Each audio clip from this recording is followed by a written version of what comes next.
Ganito magbaklas ng tower fan na nabili sa online. Yan, may mga lock. May mga lock tornilyo yan. Yan, may tornilyo. May tornilyo rin dyan. Yan. Yan, kita niyo yan. Hindi matatanggal yung ibabaw kapag di tinanggal yung tornilyo dyan sa ilalim. Tapos ito naman yung mga lock. Yan, dyan sa gilid. Kita niyo yan, mga lock niyan. Mahirap tanggalin yan. Isa-isahin yan. Naputol na. Kasi sobrang higpit ng lock. Yan.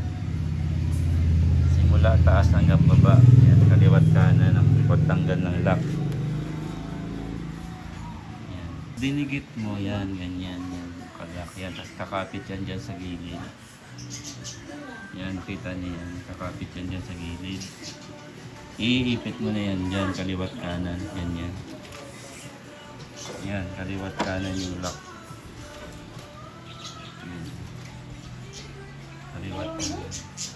I-clip nyo lang yan ng ganyan. Yan, nag-clip. Yan. Yan, nag-clip siya. Yan, tapos sa kabila naman. Kaliwat kanan yung pag-clip.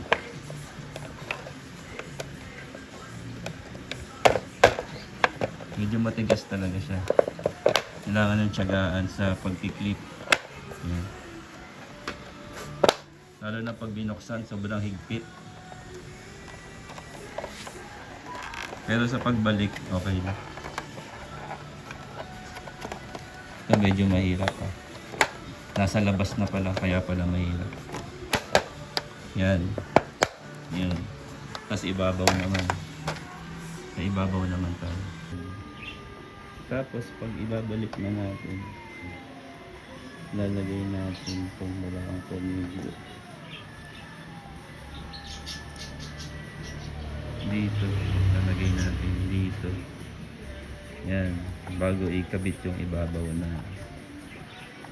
na cover. Yan, kaliwat kanan yung pagkakabit ng tornilyo. Yan.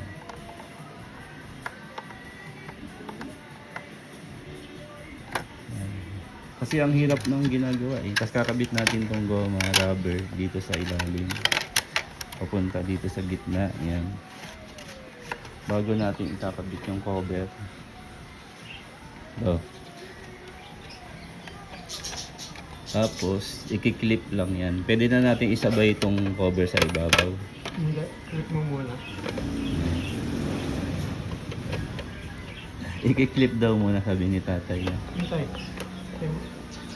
Oo Clip. nga, ito tornilyo pa yun eh. Parang may tornilyo. Hindi, ang tornilyo nasa labas. Yan, na-clip na natin kaliwat kanan. Tapos ito din, diretso na lang. Tornilyo muna. Yan. Post mo lang. Ito-tornilyo na natin lahat. Pag na-tornilyo na lahat, yun ang tapos na. Yan. Tornilyo natin lahat. Ay, dito. Yan. Ang tornilyo niya ay